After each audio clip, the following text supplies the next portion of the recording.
wamuziva here ndini uya vanobvira moto vauya bumbum ya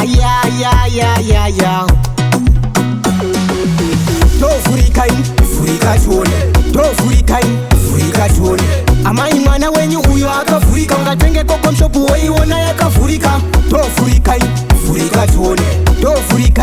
vhurika tione amai mwana wenyu uyo akavhurika ungatenge kokomshopu woiona yakavhurika vanhu tu vanopfeka zvakavhurika zotwana befu vanopfeka zvakavhurika katsvira mumba dho ranga rakaita sei zvikanzi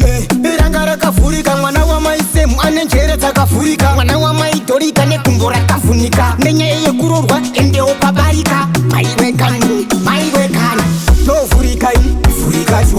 tovhurikai vhurika tione amai mwana wenyu uyo akavhurika ungatenge kokomshopu woiona yakavhurika tovhurikai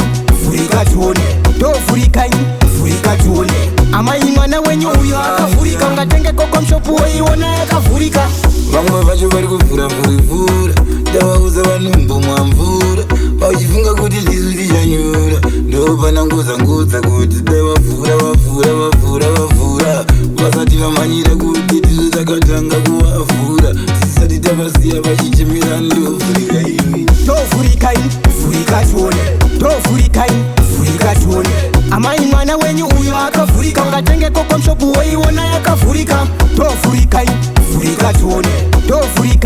vhurika tione amai mwana wenyu uyo akavhurika ungatenge kokomshopu woiona yakavhurika kurova lebho kuda kuvhurika pfungwa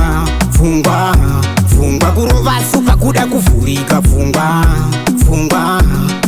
kurova mbanje kuda kuvhurika pfungwa kune vachati uyu ari kuvhurika asi kungoti inyaya yekuvhurika tovhurikai vhurika tione amai mwana wenyu uyo akavhurika ungatenge kokomshopu woiona yakavhurika tovhurikai